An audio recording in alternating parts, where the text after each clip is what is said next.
On échange toujours sur les événements du Stade de France et encore des interrogations avec nos invités. Ce soir, Pierre Barthélémy, membre de Football Supporter Europe. À vos côtés, Jean-Sébastien Ferjou, directeur de la publication d'Atlantico. Luc-Antoine Lenoir, journaliste au Figaro. Et nous a rejoint François Bersani. Bonsoir. Porte-parole unité SGP Police Île-de-France. 81 personnes ont été interpellées à Saint-Denis en marge de la finale de la Ligue des Champions, donc, qui opposait Liverpool au Real de Madrid. 48 gardes à vue, seulement 6 personnes devaient être jugées en comparution immédiate, 3 condamnées hier et une affaire renvoyée au 5 juillet. Alors, sur les chiffres, on en a parlé, on disait 7000 forces de l'ordre mobilisées, des centaines de fauteurs de troubles aux abords du Stade des France, puis 3 condamnations pour le moment. C'est vrai qu'on peut avoir cette impression que c'est assez peu au vu des événements, François Bersani. Oui, malheureusement, vous avez un phénomène d'érosion entre le nombre de personnes interpellées et ramenées dans des commissariats de police. Et au final, c'est un peu comme la recherche avec les orpailleurs. Hein. C'est-à-dire que vous avez au départ, dans le tamis, vous avez beaucoup de pierres. Et puis, plus vous secouez le tamis, moins il vous en reste au moment de la présentation devant un tribunal. Pour la première raison, c'est d'abord lors de ce fiasco, on va dire, où du coup, on avait beaucoup d'interpellés. Et lorsqu'ils sont arrivés dans les commissariats, on ne savait pas toujours pourquoi ils étaient interpellés, parce que les interpellateurs étaient occupés ailleurs et que donc on a été obligé de laisser des individus dehors parce qu'on ne savait pas quoi leur reprocher. Donc après ceux qu'on a gardés, il y a des procédures qui ont été jugées irrégulières par le tribunal de Bobigny parce qu'il y avait des non-respects de formalisme procédural. C'est un vieux mal français qui de toute façon fait péricliter un bon nombre de procédures judiciaires. Et puis après, pendant les 48 heures de garde à vue, il y a des procédures qui ne sont pas allées jusqu'à leur terme. Et puis au final, on se retrouve avec une comparution immédiate avec peu d'individus. Quand on voit les peines... Mais on peut imaginer des enquêtes en cours encore. Alors, et peut-être des interpellations plus tard. Tout à fait, mais je crois qu'au final, il restait plus que sur les 100 ou 120 interpellations, il restait 48 personnes, on va dire, qui ont été traitées, qui ont une orientation pénale par la justice. Là, sur les peines qui ont été prononcées, on voit qu'il n'y a pas un très fort signal au niveau de la justice sur ces faits-là, puisque le vol simple d'une montre ou d'un portefeuille sur ces touristes, c'est puni normalement de 3 ans d'emprisonnement. Les individus qui ont été condamnés là ont pris 10 mois, alors soit ferme, soit avec sursis. Puis on a vu aussi un individu pour vol aggravé, c'est puni de 5 ans, voire de 7 ans d'emprisonnement. Et en final, à part une obligation de quitter le territoire, a priori, il n'a pas eu d'autres suites judiciaires. Donc c'est vrai que ça ne donne pas un très très bon signal sur le devoir, en tout cas, de frapper fort sur des faits qui, en effet, ont heurté la population française, certes, la population étrangère. C'est un mauvais signal. Dans une minute, juste avant, une question aux policiers. On a entendu Gérald Darmanin dire des gestes inappropriés, disproportionnés de la part de policiers ou de gendarmes mobiles. On a vu ces images d'enfants gazés. Est-ce qu'il y a des consignes particulières pour les forces de l'ordre ? Est-ce que vos collègues ont eu des consignes sur l'utilisation de la lacrymo notamment ? Ou alors est-ce que c'est à l'appréciation du policier ? En tout cas, les retours de terrain que vous avez. Nous avons pu voir cet après-midi chez vos excellents confrères d'Europe 1 qu'il y avait en effet des saisines de l'IGPN pour de l'utilisation que le ministre juge disproportionnée ou inadaptée. Mes collègues et moi-même, je ne vous cache pas qu'on a quand même une petite impression de vouloir...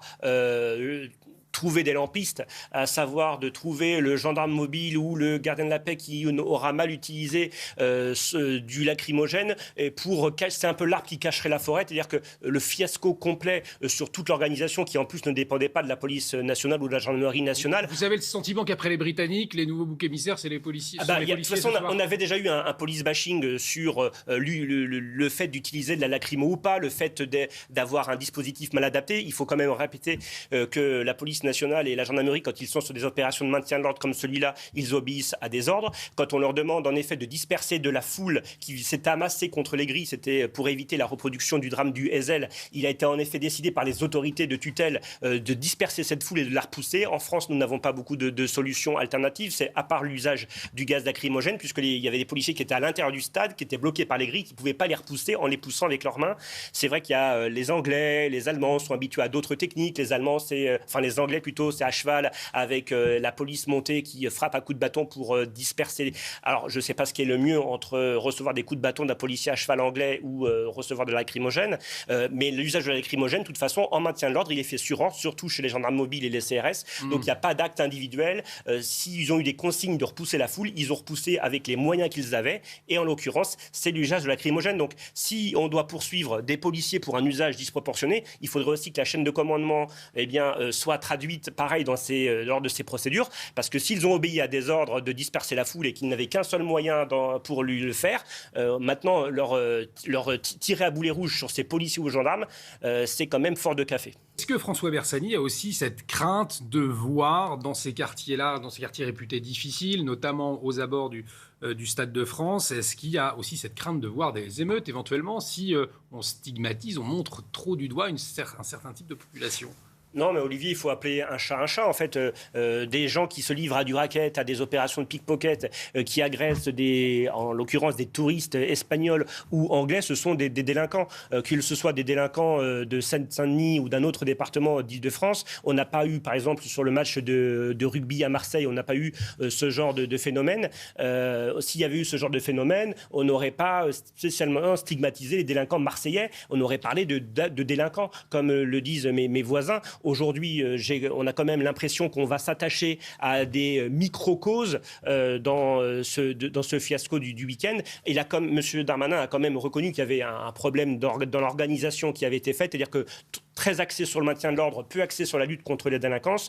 Nos collègues qui étaient sur place de brigades anticriminalité, car il y avait des brigades anticriminalité, ils ont été équipés en tenue pour faire du maintien de l'ordre. Ça n'est pas leur vocation première, ça n'est pas leur cœur de métier. On avait déjà rencontré ce sujet avec les Gilets jaunes, où les brigades n'étaient pas utilisées pour leur métier. Si elles avaient été utilisées à juste titre pour faire de l'antidélinquance, il y aurait certainement des images qu'on ne verrait pas aujourd'hui de gens en train d'être attaqués sur ce parvis de Saint-Denis. Donc aujourd'hui, il faut absolument que la chaîne policière qui a pris la décision, qui a signé la note de service pour faire ce dispositif et qui n'a pas su l'adapter, le gros problème c'est la non-adaptabilité à une situation dégradée. Lorsque la situation s'est dégradée, pour de multiples raisons qui ne sont pas liées à la police, eh bien on n'a pas su changer la matrice et basculer dans une lutte contre la délinquance. Allez, on va... François Bersani, ça vous choque effectivement cet appel à la grève pour le RERB après les événements? Moi, je suis mal placé parce que je fais partie des rares fonctionnaires d'État qui n'ont pas le droit de grève. Donc, mais c'est aussi une liberté a priori individuelle. Non,